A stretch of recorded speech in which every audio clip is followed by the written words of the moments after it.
पांचवा श्लोक अंत काल के लिए है। जो अर्जुन ने पांचवा प्रश्न पूछा था, छठवां, जो कर्म, पहला तो कर्म हो गया था, अध्यात्म, फिर कर्म, फिर अधिभूत, अधिदैवत, अधियज्ञ, और अंतिम जो प्रश्न था वह अंतकाल था।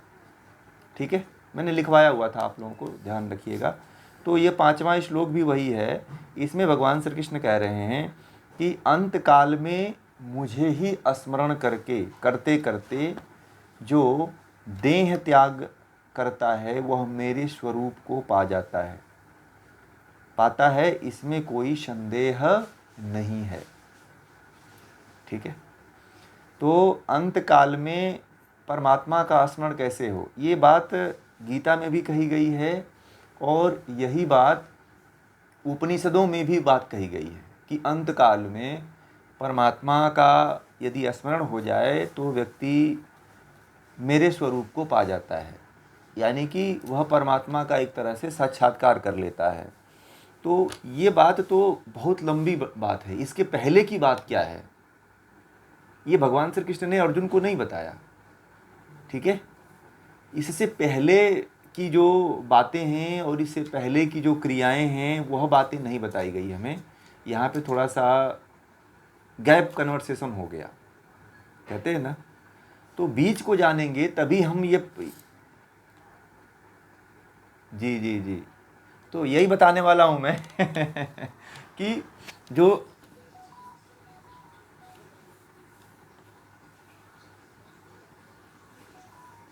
हाँ वो बात तो अब देखिए, अंत काल में कौन स्मरण करेगा बताइए। अंत काल में कोई ऐसे स्मरण कर लेगा क्या? जैसे अभी मैंने कहा, लाइन में तो लगना पड़ेगा ना, लगना पड़ेगा कि नहीं लगना पड़ेगा? बिना लाइन में लगे हुए कुछ होने वाला नहीं है। कुछ न टिकट मिलने वाला है, ना आप मर गए तो आपकी लाश जलने वाली है। ठीक है,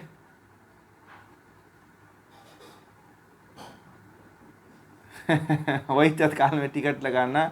और आप शमशान घाट में भी चले जाओ तो वहाँ पे भी लाइन लगानी पड़ रही है, लगानी पड़ रही है कि नहीं पड़ रही है? अब मरने के बाद भी लाइन लगाओ, है कि नहीं? एक चीज़ ये ऐसा था जो बचा हुआ था, अब इसमें भी लाइन लगाना पड़ता है। तो अंत काल में कौन ऐसा व्यक्ति है और क्या करे कि उसका मरते समय स्मरण हो जाए? तो आप लोगों ने कभी सोचा है कि हम क्या करेंगे तो हो जाएगा? अंत समय में आप किसको याद करते हो, बताएंगे आप कुछ? आपको चोट लगती है, आपको कोई समस्या आती है, दर्द होता है, पीड़ा होता है, तो किसका नाम लेते हैं? अरे माँ, बाप, अरे बाप, है ना? ऐसे बोलते हैं ना, माँ बाप, ऐसे लोग चिल्लाते हैं। चिल्लाते हैं कि नहीं चिल्लाते हैं? क्यों चिल्लाते हैं? आप माँ का नाम और पिता का नाम क्यों ले लेते हैं? कोई पीड़ा होती है, हैं? नहीं, देवता, आपको ये भी नहीं पता होता है कि वो देवता हैं, फिर भी आप नाम ले लेते हो ना। जैसे मान लीजिए आपको कोई कांटा चुभ गया, ठीक है, तो तुरंत आप नाम लेते हो, अरे माँ, अरे बाप। ठीक है, ऐसे करते हैं ना। तो यह क्यों आ जाता है भाई, मुंह में नाम तुरंत क्यों आ जाता है? चोट लगते ही क्यों आ जाता है?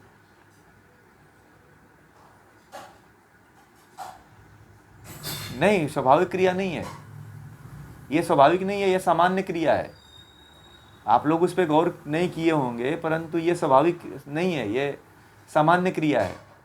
परंतु माँ और पिता का ही नाम क्यों आता है?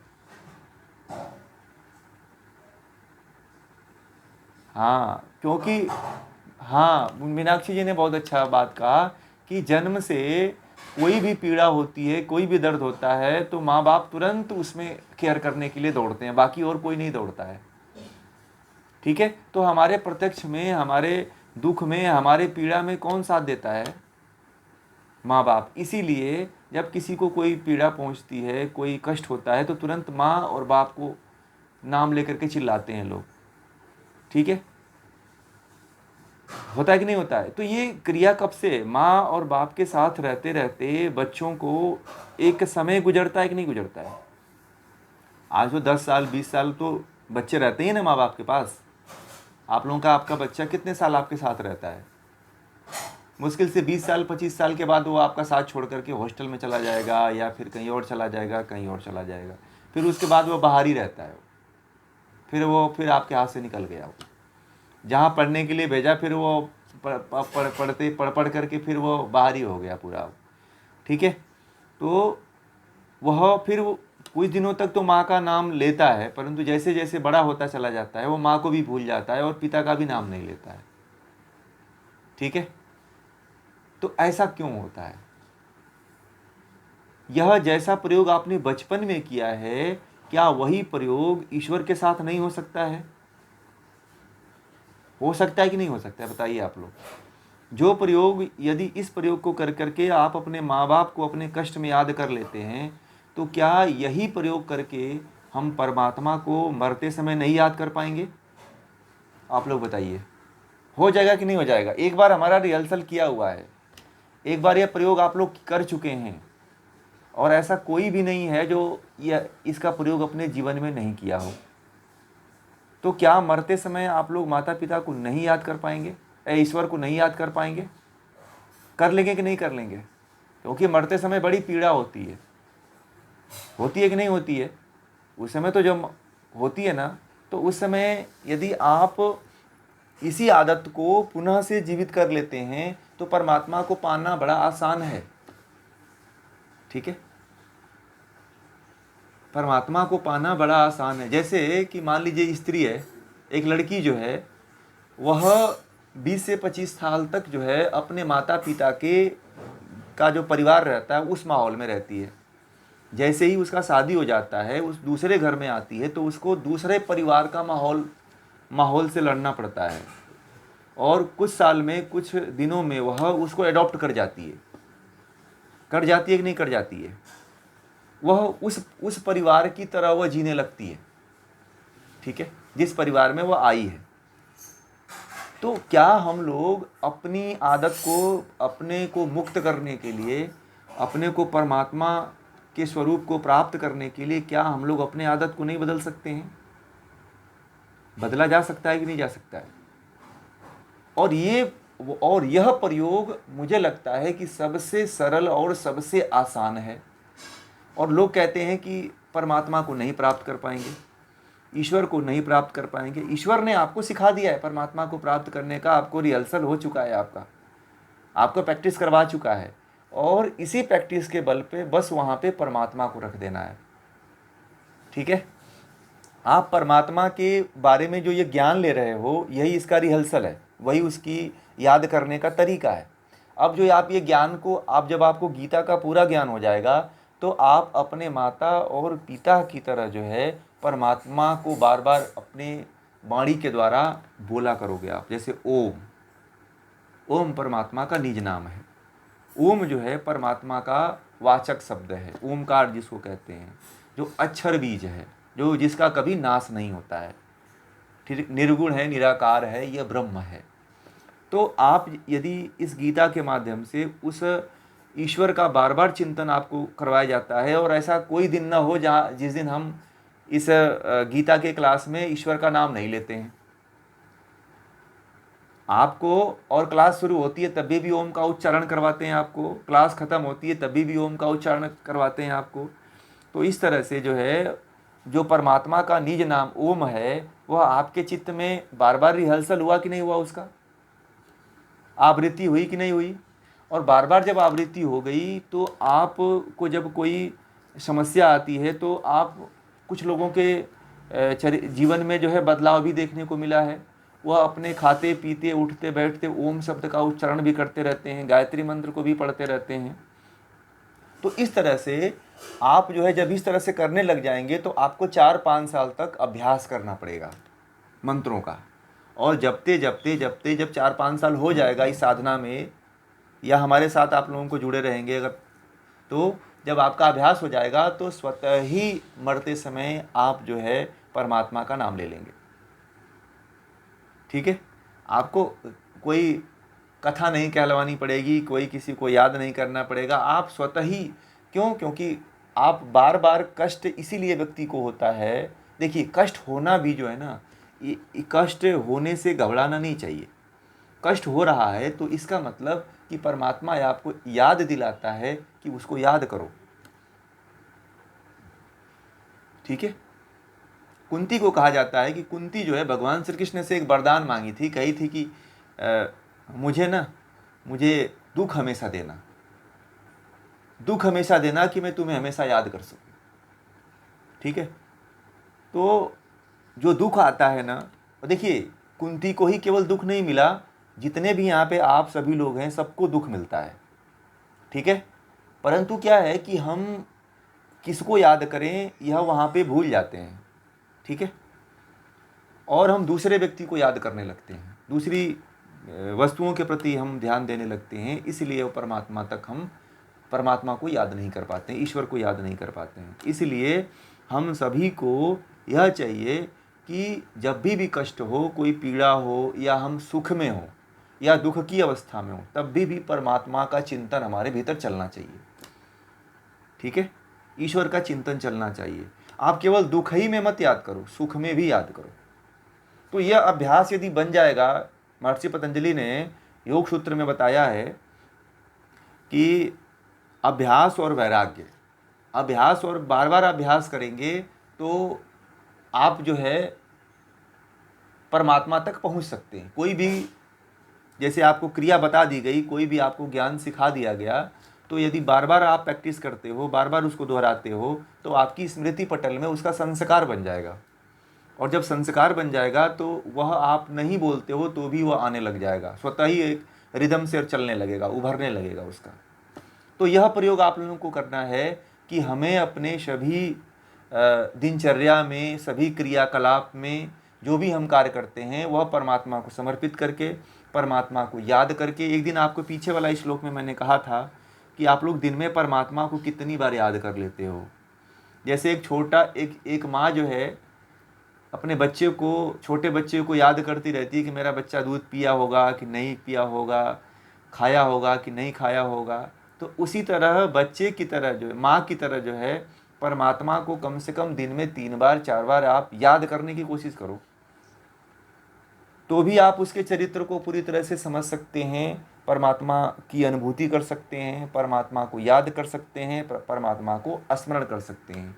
और यह अभ्यास यदि आपका बन गया तो आने वाले समय में परमात्मा के स्वरूप का साक्षात्कार करने से आपको कोई नहीं रोकेगा, और उस समय परमात्मा का आपका स्मरण हो जाएगा। यदि नाम भी नहीं लेते हो परमात्मा का, केवल आपको ये ध्यान हो जाएगा, ध्यान लग जाता है मरते समय भी कि वो परमात्मा ब्रह्म निराकार है, निर्विकार है, सबकी रक्षा करने वाला है।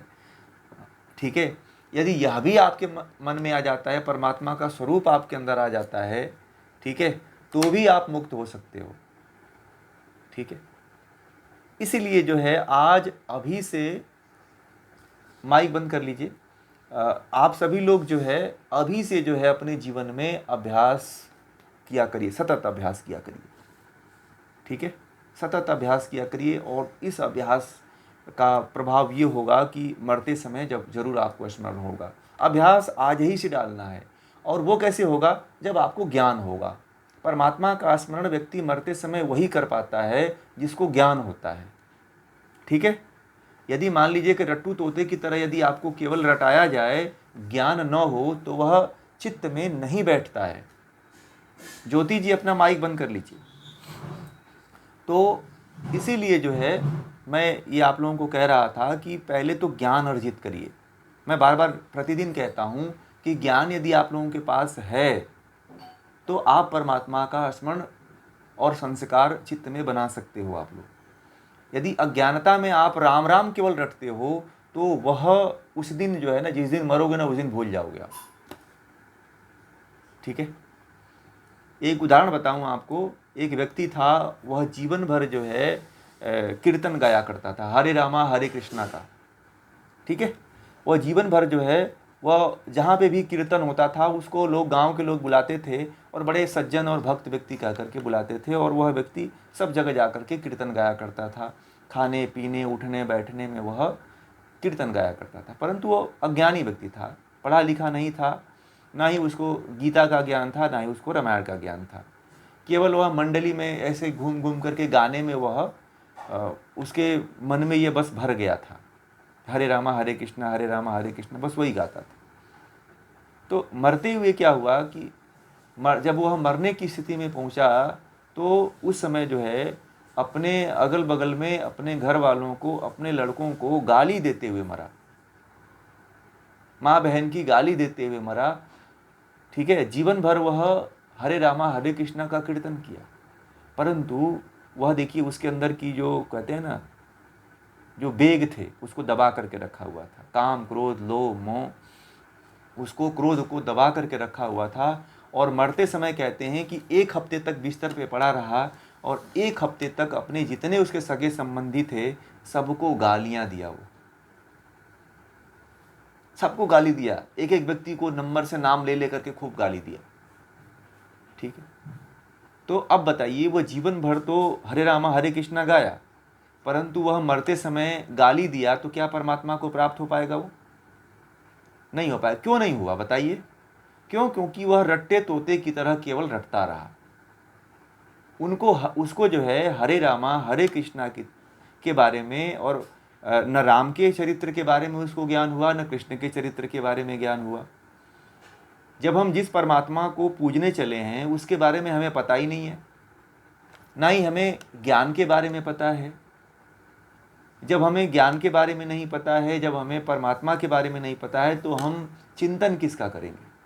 मैंने अभी कल परसों विचार डाला था ना, आज ही डाला है कि व्यक्ति वही किसी को दे पाता है जो उसके विचार में चलता रहता है। ठीक है, चाहे वो किसी वस्तु के रूप में दे, चाहे किसी पदार्थ के रूप में दे, चाहे ज्ञान के रूप में दे। ठीक है, तो ये विचार जो है ज्ञान से पनपते हैं। तो यदि आपके पास जैसा और जिस तरह का ज्ञान रहेगा, मरते समय वही चीज़ और जिसका आपका संस्कार आप अभी बनाएंगे वही चीज़ मरते हुए भी निकलेगी। ठीक है, आपने सुना होगा कि मरते हुए लोग इसी चिंता में मरते हैं कि हमारे छोटे लड़के का क्या होगा। माँ बाप मरते हैं ना तो यही कह के मरते हैं कि मेरा लड़का, यह छोटा लड़का है, नौकरी नहीं करता है, मेरी छोटी लड़की मेरा बड़ा लड़का बड़ा गरीब है, मेरी लड़की जो है शादी हुई है वह बड़ी बुरी स्थिति में रहती है, उसके मायके वाले ठीक नहीं हैं, उसका पति ठीक नहीं है, शराब पीता है ना। तो उसकी माँ जब माँ या पिता जब मरते हैं तो वो इसी ख्याल में रहते हैं कि मेरी लड़की ठीक नहीं है, मेरे लड़के की नौकरी नहीं लगी है। तो चित्त में तो संस्कार पहले से, ये चिंता पहले से चल रही थी ना कि मेरे लड़के को समस्या है। तो संस्कार तो आपने बनाया यही कि मेरा लड़का नौकरी नहीं पाया है, मेरी लड़की का घर ठीक नहीं मिला, आपके मन में यही चलता रहा। तब जब आप मरे तो दूसरा कुछ थोड़ी आने वाला है। चाहे आप भगवान का वहाँ पे भागवत कथा कहलवा दो, चाहे कीर्तन कहलवा दो, चाहे रामायण का पाठ करवा दो, चाहे गीता का पाठ करवा दो, वो कैसे आएगा? विचार आएगा क्या? नहीं आने वाला है ना।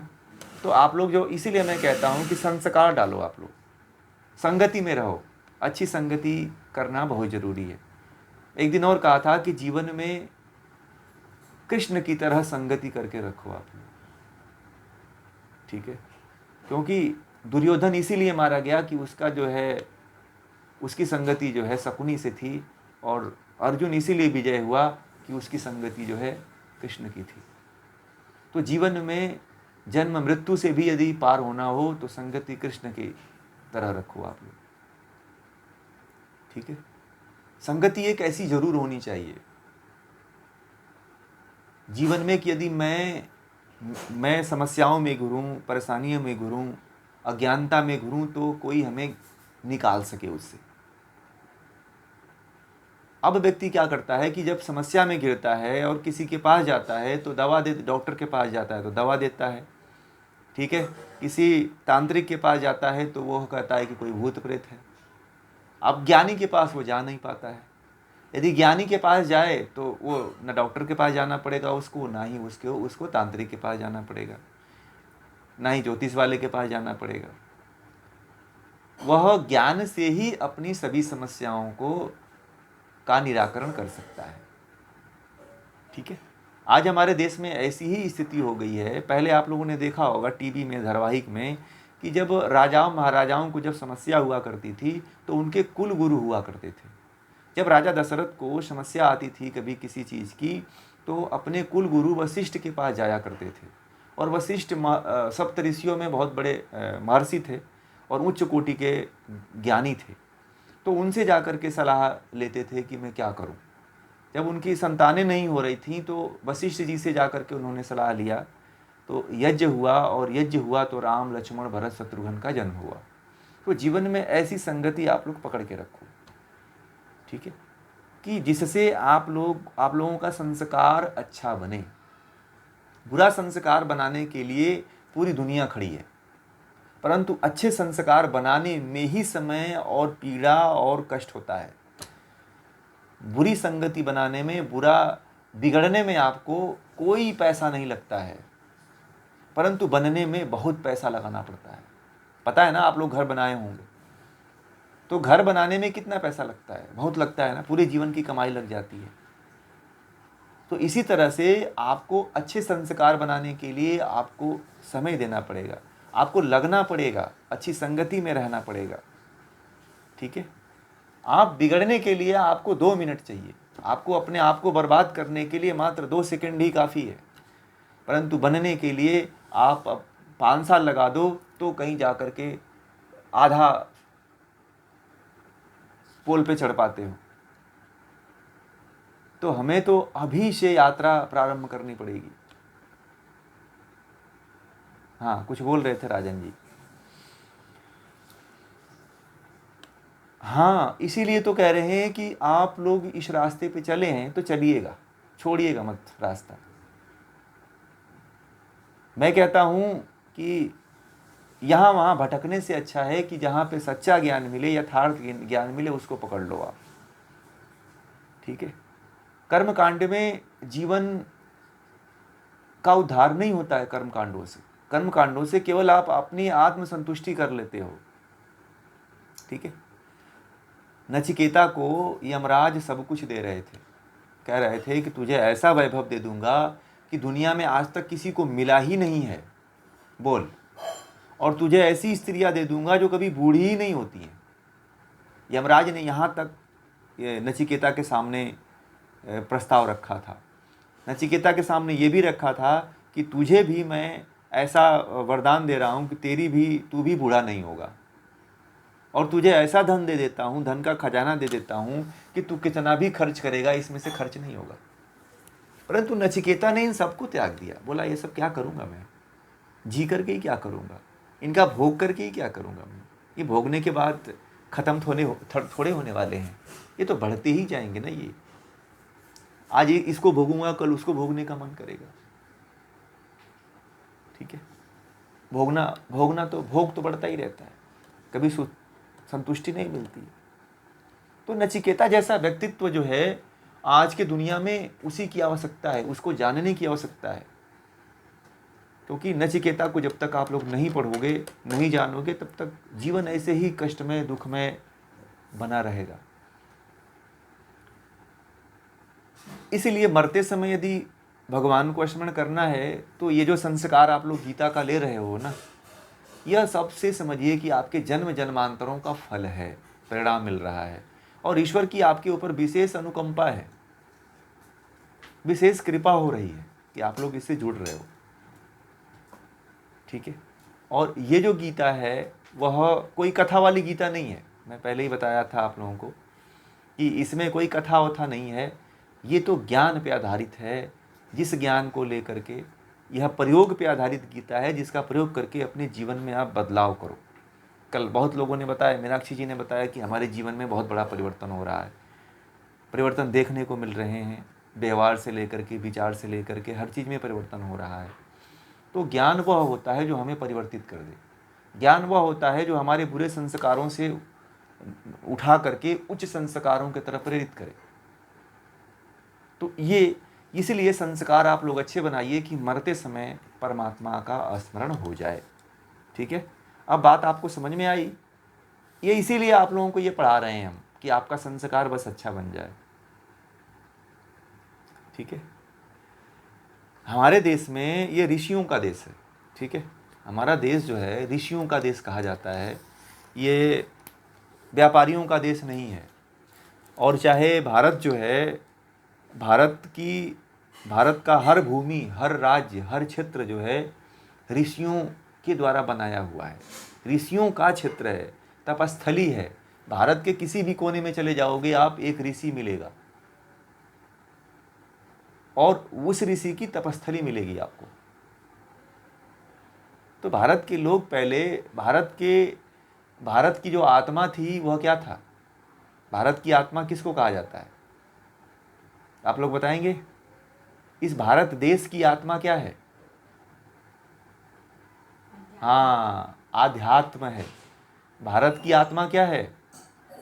आध्यात्म है। इसीलिए हमें आध्यात्मिक व्यक्ति बनना है। मैं इसको दूसरी बार बता रहा हूँ, मैं पहले बता चुका हूँ कि भारत की आत्मा क्या है? आध्यात्म है।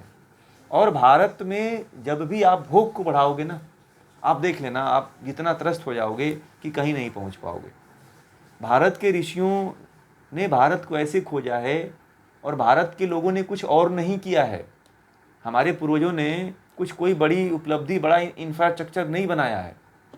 हमारे पूर्वजों ने, हमारे ऋषि मुनियों ने, आपके दादा परदादा जो भी रहे हों, उन्होंने आध्यात्म को पोषित किया है, आध्यात्म को सींचा है। इसीलिए तो आप लोग भी आध्यात्मिक हो रहे हो ना, नहीं तो नहीं होते आप लोग। होते क्या आप लोग बताओ? आपके माता पिता का और आपके पूर्वजों का संस्कार ही है जो आप आध्यात्म के प्रति झुकाव है आपका, तो नहीं हो पाता। मैं इसीलिए बोल रहा हूँ ना कि भारत की आत्मा है आध्यात्म।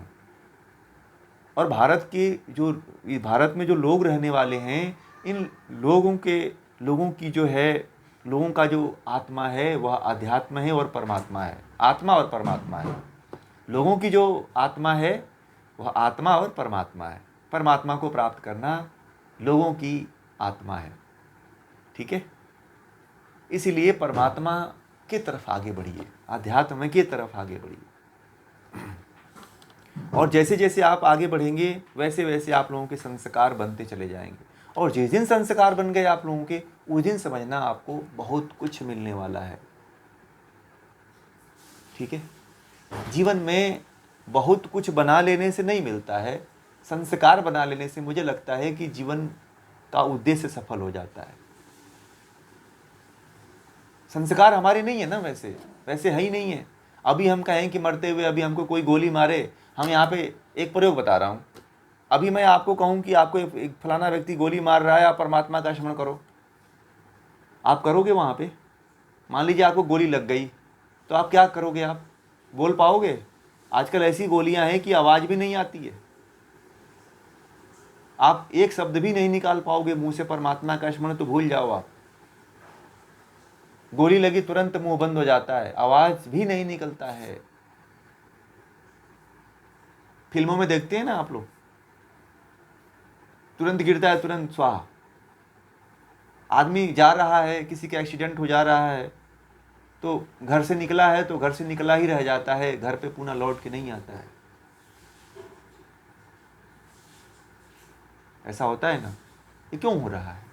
इसीलिए जो भी जीवन बचा हुआ है, जितना भी जीवन है, उसको संस्कार बनाने में लगाइए। आप अपने कार्य को मत छोड़िए। आप जो भी व्यापार करते हैं, किसानी का कार्य करते हैं, व्यापार करते हैं, धंधा करते हैं, उसको करिए। परंतु हमारे जीवन में कितने स्तंभ है? 4 स्तंभ है ना।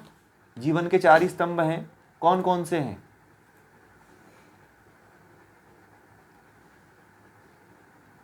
धर्म, अर्थ, काम, मोक्ष।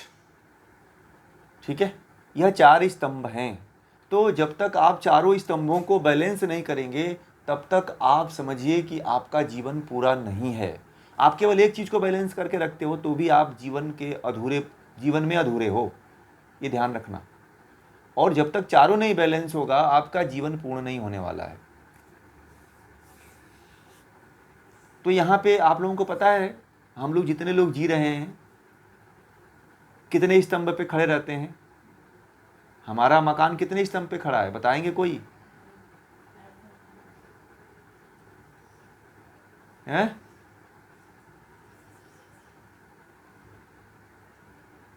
बताइए। केवल अर्थ और काम पे हम टिके हुए हैं। काम, काम मतलब कामना, बताया था ना। काम का अर्थ क्या बताया था, बता सकते हैं आप लोग? काम का अर्थ मैंने बताया था, काम का अर्थ क्या होता है?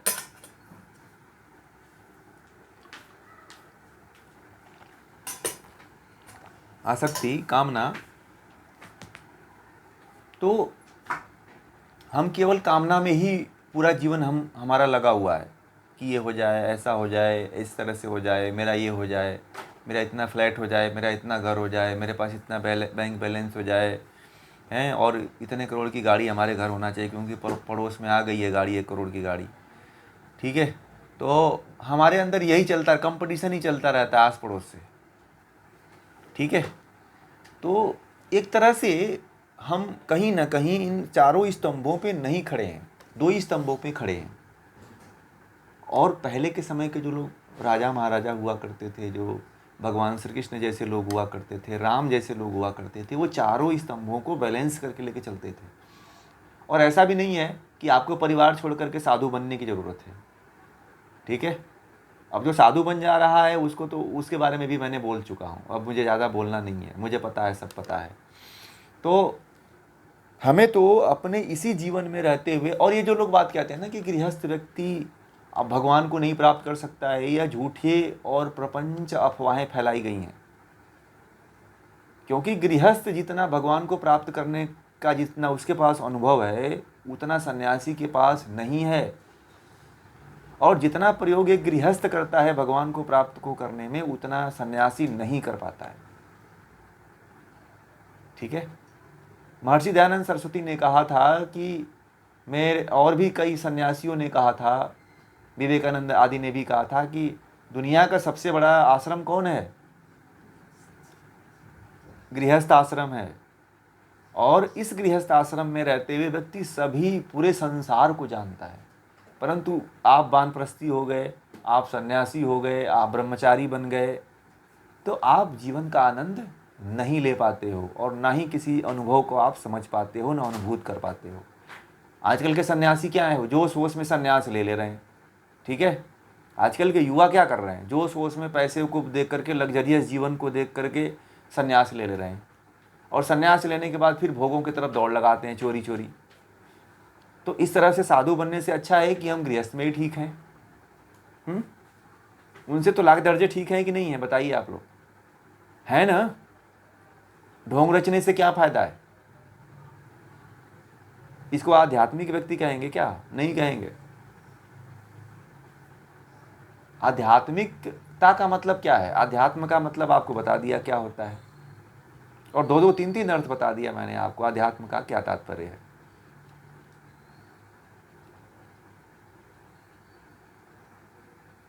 तो इसीलिए जो है यह काम आप लोग करिए। अगले मंत्र में चलते हैं। हे कुंती पुत्र अर्जुन, जिस जिस भावना को स्मरण करते हुए मनुष्य अंत काल में शरीर को छोड़ता है, उस भावना में रंगा होने के कारण वैसे ही कलेवर को प्राप्त होता है। बात मेरी मैंने अभी इसकी बात कर दिया है, परंतु फिर भी मैं अब समझा रहा हूँ आप लोगों को। आप मरोगे ना, जैसे मैंने उदाहरण दिया आपको कि एक व्यक्ति मर रहा था, तो वो ये सोच रहा था कि मेरे लड़की का शादी नहीं हुआ, मेरे लड़के का नौकरी नहीं लगा। तो उसका भाव क्या है?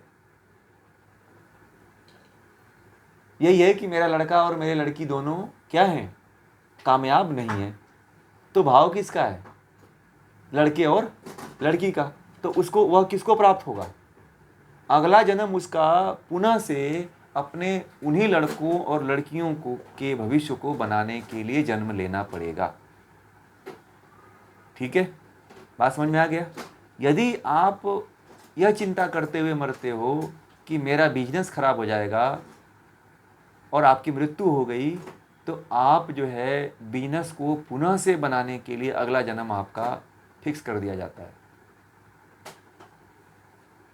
क्योंकि आपका भाव वही आया है मरते समय। यदि आपने अपने जीवन में किसी स्त्री या पुरुष की कामना करते हुए मर गए, तो आपको पुनः से जो आपका अगला जन्म होगा उसी कामना को पूरा करने के लिए होगा। ठीक है, मरते समय इसीलिए आप लोग अच्छे संस्कार लेकर के मरो। अच्छे संस्कार रहेगा तो ही वह भाव आपके भीतर प्रकट हो पाएगा, नहीं तो नहीं प्रकट हो पाएगा। अब आप लोग कितना अच्छे भाव रख पाते हो और किसका रखना चाहिए ये भी आप सभी लोगों को ज्ञात है कि हमें किसका याद करना चाहिए। कुछ लोग जो है सोचते हैं कि हमारा सबसे प्रिय वस्तु तो हमारा लड़का है, हमारा लड़की है, हमारा धन है, हमारे परिवार वाले हैं। तो मैं वो भी बता दिया था कि जब आपका शरीर ही आपका नहीं है, आपकी बुद्धि ही आपकी नहीं है, आपका मन ही आपका नहीं है, तो लड़का और लड़की तो कितने दूर के रिश्ते हैं भाई, है कि नहीं है?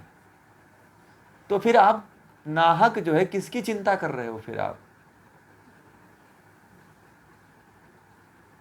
जब इतना आपको ज्ञान हो गया तो फिर तो मरते हुए भाव आना भी नहीं चाहिए ना। जब आपका मन और आपका शरीर ही नहीं है, जब आपका शरीर नहीं है, आप अपने शरीर के लिए मोह नहीं कर रहे हो, तो आपके आपके रज और वीर से जो जन्म ले रहा है बच्चा, वो कैसे प्रिय हो सकता है? और उसकी याद में अपने जीवन के संस्कार को खराब कर करके मरने से क्या मुक्त हो जाओगे आप? आप तो केवल सामाजिकता को निभा रहे हैं ना। आप लोग बताइए, सामाजिकता हमारे साथ जाती है क्या? नहीं जाती है। और समाज वाले भूल जाते हैं फिर कि अरे कोई व्यक्ति था। आप जाकर के किसी समाज में कोई व्यक्ति बहुत अच्छा काम किया, उससे पूछिएगा कि इस समाज में फलाना नाम का कोई व्यक्ति था, तो जो नई पीढ़ी आई है वो भूल गई होगी। ठीक है, तो इसीलिए जो है संस्कार आप अच्छा बनाइए और अपने लिए स्वार्थी बन जाइए।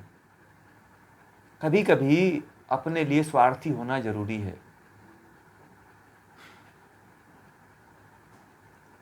क्योंकि जो आप 1 घंटे का समय गीता में दे रहे हैं, यह क्या कर रहे हो आप? किसके लिए दे रहे हो आप लोग? ये मेरे लिए दे रहे हैं क्या आप लोग? यह आप अपने लिए दे रहे हो, ये मेरे लिए नहीं है। और ना ही यह आप अपने संस्कार के लिए दे रहे हो। आप अपना इसमें 1 घंटे में संस्कार बना रहे हो। ठीक है, 1 घंटे में जो भी आपके भीतर, आपके चित्त में, मन में, बुद्धि में ये जो बातें जाकर के स्थापित हो रही हैं या उसको आप ग्रहण कर रहे हो, तो आप का इसमें संस्कार बन रहा है, मेरा नहीं बन रहा है। ठीक है, और यही संस्कार आपके जीवन में जो आपने 50 साल 40 साल 30 साल जो समय व्यतीत किया है, उसमें अब तक की कमाई यही है। ठीक है, अब तक की कमाई आपकी क्या है? यही है। अब आप लोग कहेंगे कि ये मैंने 40 साल इतना काम किया, परिवार पाला, नौकरी किया, और ये कह रहे हैं कि अब तक आपने कुछ कमाया ही नहीं। बहुत लोगों को बुरा लग रहा होगा। ठीक है, लग रहा होगा कि नहीं लग रहा होगा कि अब ये कह रहे हैं कि 40 साल 50 साल मैंने इतना घर परिवार के लिए, समाज के लिए किया, और ये कह रहे हैं कि जो है आपने कुछ कमाया ही नहीं। है ना? बुरा लग रहा होगा कि नहीं लग रहा होगा? तो आप क्यों कह रहा हूं भाई कि आप लोग ये कुछ नहीं कमाए? वो तो आपने केवल सामाजिकता ही निभाया है ना। आपने अपने खाते में क्या जोड़ा है? वही समाज का घिसा पीटा संस्कार आपके अंदर है, जिस संस्कार के द्वारा आपकी मुक्ति नहीं होनी है। नहीं होनी है ना। जब नहीं होनी है तो फिर आपकी कमाई कितनी हुई? कमाई आपने क्या कमाया? 0% कमाया ना। तो इसीलिए मैं कह रहा हूं कि आप जो 1 घंटा समय दे रहे हो, यही आपकी कमाई है। बाकी आपने जितना समय उधर दिया है, वो तो पशु किए हैं, वही काम आप भी कर रहे हो। भाई, एक चिड़िया को आपने देखा होगा, एक चिड़िया भी तो अपने बच्चे जब अंडा देती है तो उसको सेती है, सेने के बाद उसको दाना चुगाती है बड़े होने तक, फिर उनको बड़े होने तक खिलाती है, फिर उनको दाना चुगा करके फिर उड़ाती है, बड़ा करती है, फिर उड़ाती है, फिर छोड़ देती है। और वही काम तो आप भी कर रहे हैं ना। वह भी घोंसला बनाते हैं, आप भी घोंसला बनाते हो। वह भी अपने अपने बच्चों को जो है उड़ाते हैं, उड़ने का पंख देते हैं, और आप भी देते हो। चाहे गाय को देखो, गाय भी गर्भ में पालती है, बच्चे को जन्म देती है, फिर दूध पिलाती है, जब तक बड़ा नहीं होता है तब तक उसको दूध पिलाती रहती है, और जैसे ही बड़ा हो जाता है फिर वो अलग कर देती है अपने से। तो जैसे वो करते हैं, पशु कर रहे हैं, वही काम तो आप भी कर रहे हो। परंतु ये भी काम है, ऐसा नहीं है कि काम नहीं है। आपने सृष्टि के कार्य को किया है, जो आपके माता पिता ने आपके ऊपर काम किया था वही काम आप भी किए हो।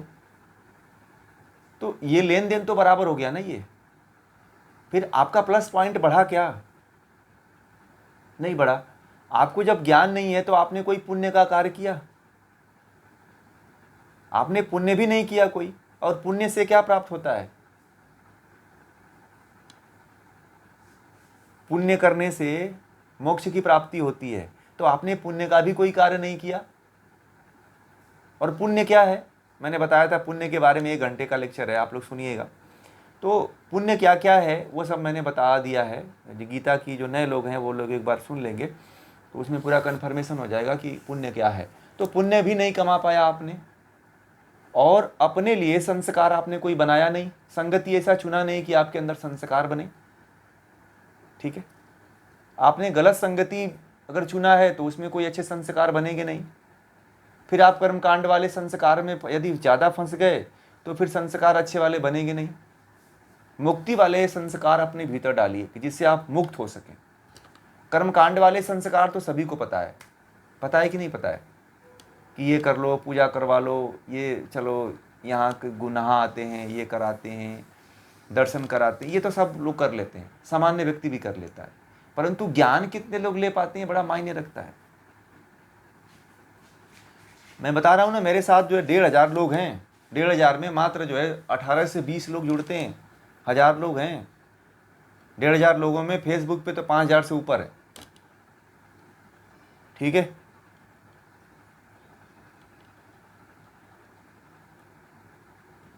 हाँ, वही उनको लगता है कि क्या सिखाएंगे और क्या हम सीखेंगे। वो जो सीखना चाहता है वो तो सीख लेगा, कहीं से भी उसको सीखना। जैसे आप कहे थे कि जिसको सीखना है वो तो सीखेगा, है ना। तो उनको ये सारी बातें लगती है। इसलिए संस्कार आप लोग बनाओ कि मरते समय जो है आपके भाव अच्छे आएँ और उस भाव को प्राप्त हो सको। आप परमात्मा का भाव लेके मरो, आपको परमात्मा जरूर उपलब्ध हो जाएगा। इस जीवन का लक्ष्य क्या है? मोक्ष की प्राप्ति। मैंने बार बार कहता हूँ कि आपके जीवन का लक्ष्य कुछ और नहीं है। आपके जीवन का लक्ष्य जो है मोक्ष की प्राप्ति है। इसीलिए मैंने कहा कि भारत की आत्मा क्या है? आध्यात्म है। जब सिकंदर भारत आया था तो जब वह देखा ना कि यहाँ पे जो है दो वस्त्र धारण करके कोई जंगल में बैठा है, तो कोई पहाड़ पे बैठा है, कोई नदी किनारे बैठा हुआ है, आश्चर्यचकित हो गया। कहा कि यहाँ के पुरुष और स्त्रियां भी ऐसे ही हैं। ठीक है, सिकंदर जो है बड़ा परेशान हो गया देख कर। नदी के किनारे घूमने गया था तो वह देख करके आश्चर्यचकित हो गया। बोला कि यहाँ के सब लोग ऐसे ही हैं। कोई ध्यान में कोई पद्म आसन लगा करके बैठा हुआ है, तो कोई एक पैर पे खड़ा होकर के बैठा हुआ है, तो कोई अपने गुरु से ज्ञान ले रहा है। 10 लोग बैठे, 50 लोग बैठे हुए हैं, गुरु एक जो है उनको वह ज्ञान बता रहा है। तो पूछा कि ये क्या कर रहे हैं लोग। ठीक है, तो उस समय आचार्य चाणक्य के शिष्य थे जो उनके गुप्तचर गुप्त रूप में घुस करके उनके जो है वो बन गए थे, उनके दूत बन गए थे, ट्रांसलेटर बन गए थे। आज के जो ट्रांसलेटर हैं जो बताते हैं, तो वो उस समय बता रहे थे कि यह ऐसे लोग हैं, तपस्वी लोग हैं। भारत के लोग जो है तपस्वी होते हैं, और वह जो है ईश्वर की प्राप्ति के लिए ज्ञान कुछ प्राप्त कर रहे हैं, और जिनको ज्ञान प्राप्त हो गया है वह ध्यान कर रहे हैं। ठीक है, तो ये बोला कि मैं अपने देश में ऐसा चाहता हूँ। चाणक्य वो सिकंदर ने कहा, मैं भी चाहता हूँ कि इस तरह जैसे यहाँ के लोग जीते हैं वैसे हमारे देश में भी लोग जिएं इस तरह का जीवन। परंतु सिकंदर के साथ ऐसा हुआ कि बीच रास्ते में ही मर गया, वो जा ही नहीं पाया। ठीक है, यहाँ से बहुत से साधु सन्यासियों को कैद करके लेके जा रहा था वो। कोई सन्यासी नहीं तैयार हुआ, कोई ज्ञानी नहीं तैयार हुआ, और वह लेके गया था कुछ लोगों को। कुछ लोग वो जो है वापस भाग आए, कुछ लोग छोड़ दिए इस तरह से। तो भारत को यदि जानना है तो जो यात्री आए भारत में उनसे उनके द्वारा जान सकते हो। और हमारे ग्रंथ तो भरे पड़े हैं, उनमें सब में यही है। ऋषि मुनि, भगवान राम के जीवन को देख लो, कृष्ण के जीवन के देख लो, ऋषियों के जीवन को देख लो आप लोग, है ना। हमारे जितने महापुरुष हुए हैं, शिवाजी से लेकर के, भगत सिंह से लेकर के, चंद्रशेखर आज़ाद से लेकर के, इनका जीवन देखो। सुभाष चंद्र बोस का जो अंतिम काल जो है, आध्यात्म में ही ध्यान साधना करते हुए मरे। गुमनामी बाबा बन करके अयोध्या में उनकी मृत्यु हुई थी। आप लोगों को पता है ना, सुभाष चंद्र बोस के बारे में तो आप लोगों को पता है ना कि वो कहाँ मरे थे।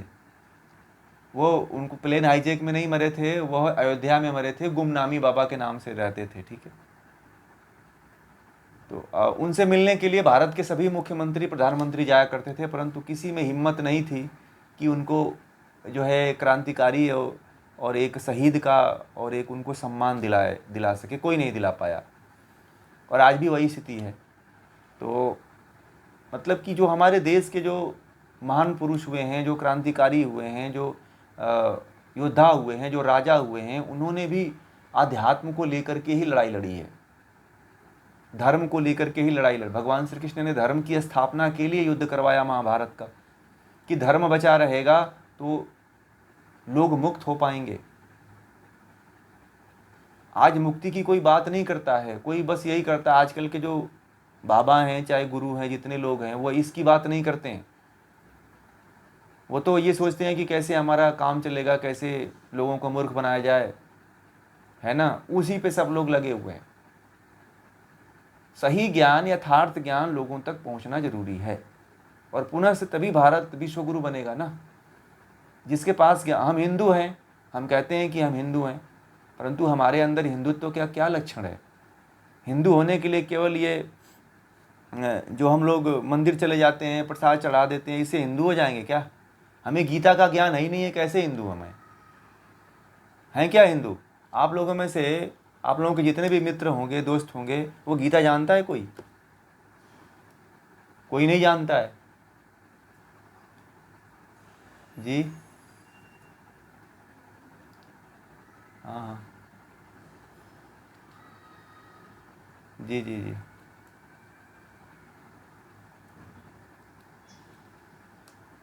हाँ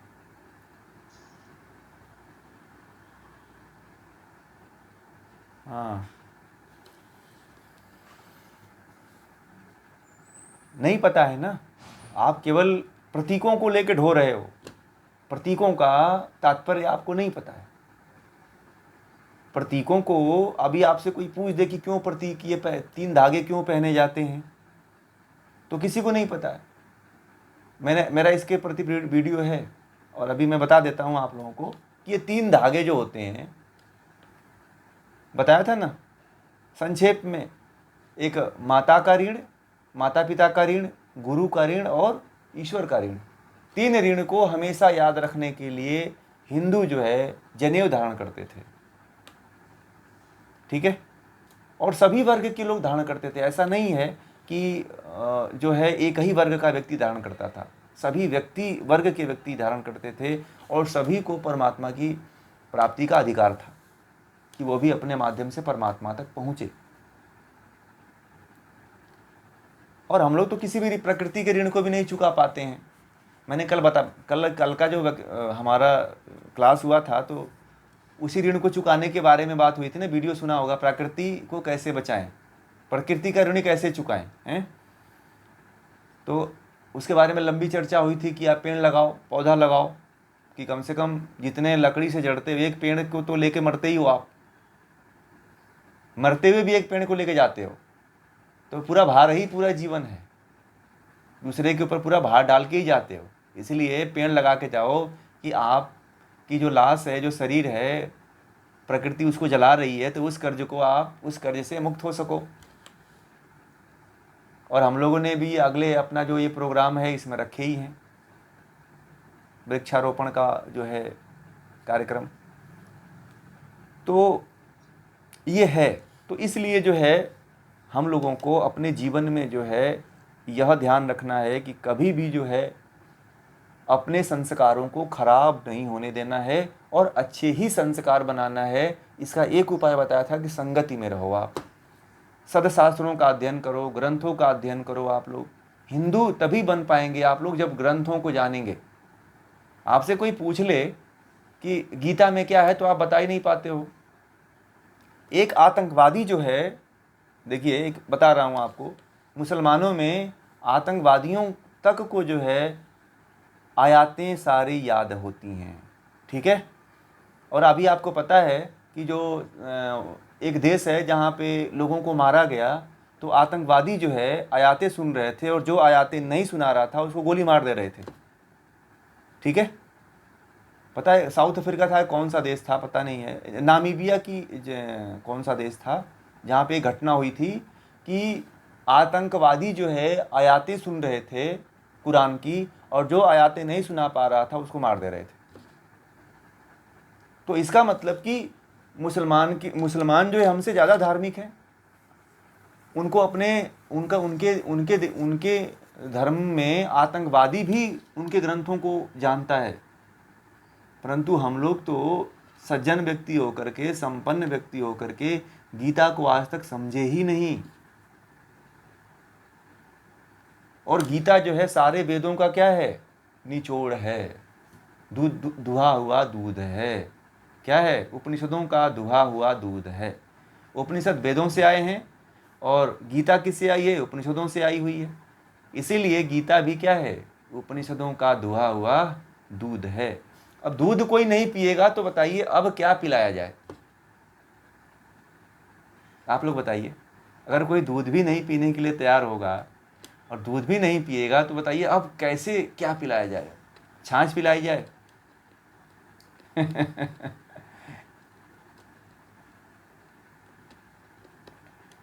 ठीक है, तो